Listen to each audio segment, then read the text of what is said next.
All right, welcome back to our pregame show. Todd Morris with you here on the Bulldog Radio Network, and it's time to sit down with UMS-Wright head football coach Terry Curtis for our weekly pregame interview. And, Coach, what a high school football game last week that was, huh? 35-28, our victory over Gulf Shores, and very talented team. I think one of the most talented teams all around that we've seen in a while. Well, Todd, a lot of times it don't matter if it's a college game or pro game, that, 1 versus 2 or 3 or 4 or whatever.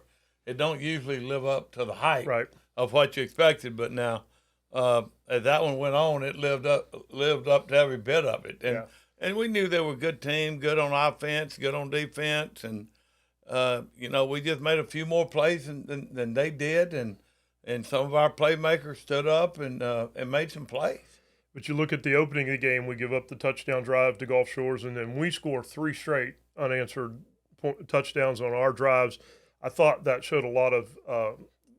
I just was really impressed with our guys in the first half, how they reacted and didn't let that get them down. I think that a lot of that has to do with just kind of who we are. Right. They don't get real flustered. They've been in games like that.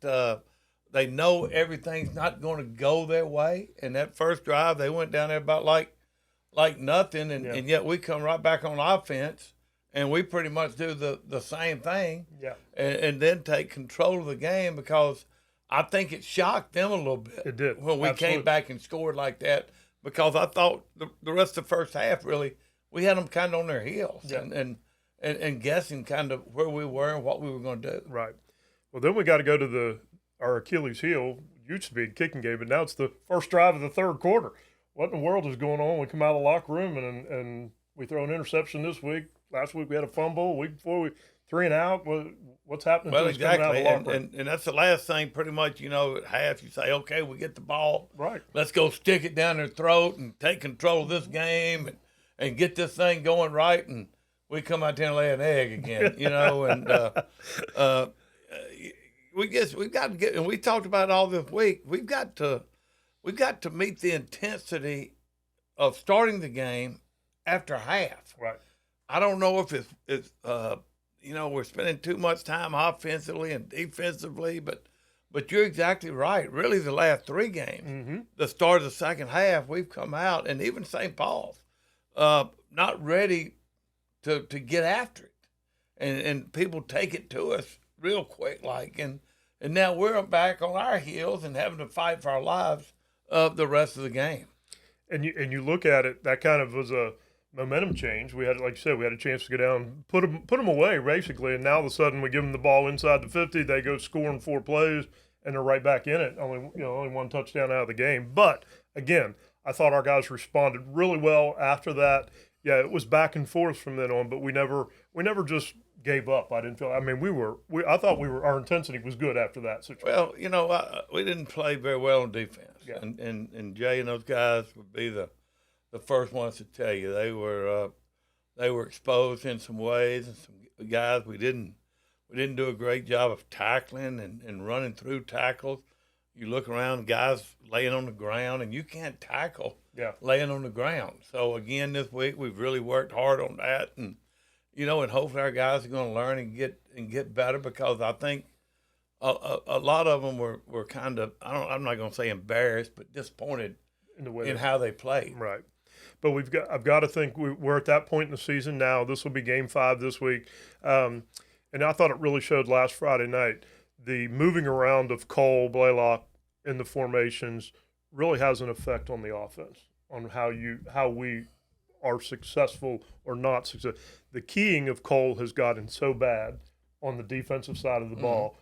It's really opening up a lot of different things. And I thought you especially play calling, did a good job of exploiting that last week. Well, I appreciate that. But, it was in our plan. You know, we come out, we start the game. We know Joe Lott, for instance, is a great athlete. We know that Matthew Hedge can make plays.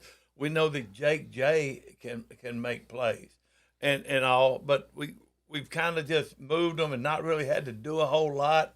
But it's like we kind of told them all week, now, guys, you're going to have to help us and make some plays. Right. Because it don't matter where it go. I think we put him out there on the sideline three guys to go out there with him, Excellent. knowing he's getting ready to do something, and using him on the screen pass, bringing him across in motion and throwing the screen pass, and other guys just the hedge touchdown wide open. And wide open. I thought Joe really played tough Yep. starting the game at quarterback, and Sutton is our quarterback, and he understood what we were trying to do. Sure. And even playing Cole in that position Right. changes things. You don't know, like putting him in the one back or whatever, where you know he's going to get the ball.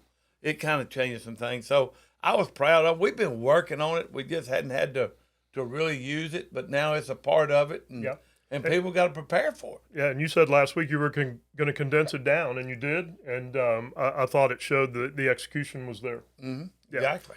All right, so that brings us to this week's region game. Vigor comes to Cooper Stadium. They're 3-1 on the season, and having watched a little film, I'm going to say I think they're the biggest team we've seen on defense in a while. Well, it may be the best. Yeah.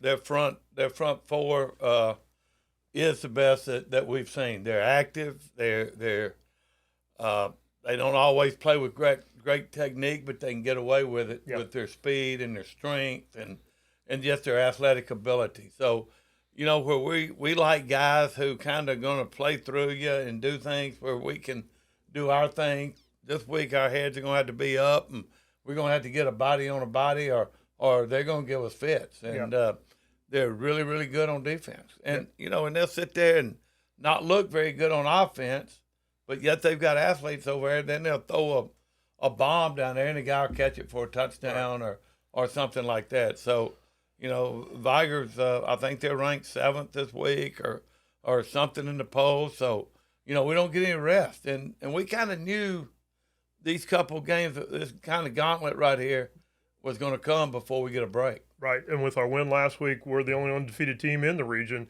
Vigor's 3-1, so they're tied for second. This is another big game as far as region standings, even though it's only game 5 in the season. Well, exactly, and 6A gets a lot of the stuff about how good the 6A stuff is, Right. but I guarantee you, from top to bottom this year, 5A is deeper because there's really 6 legitimate teams out of the 9. Which means 2 of them are not going to go to the playoffs. Right. And so every game is important that you don't slip up because you're going to have a lot of tough ones coming in. What do you think offensively this week? We're going to see a little bit more. We're seeing a lot of Cole, but what are we going to see? A little more condensed offense this week, or are we going to spread it out a little bit? Well, we want to get them spread out a little bit where we can find some gaps and some holes, but. Our game is we've got to be able to run the football. Right. We can't spread it out and throw it every down. That's not us. That's not what we want to do. That's not what our kids want to do. Right. So we're going to, we're going to show a few different formations, but we're going to try to run the football until we can't. That's usually the case anyway. All right, Coach. Thanks for joining us here on the pregame show. We always look forward to hearing from you each and every week. Good luck. Thanks, my man. All right. The 4th straight home game for the Bulldogs this week at Cooper Stadium with the off week coming up next week. The 3-1 Vigor Wolves and the 4-0 UMS-Wright Bulldogs coming up in just a minute. So stick around. We'll be back with the opening kickoff right after this commercial break. You're listening to UMS-Wright Football here on Sports Talk 99.5 Mobile, an iHeart radio station.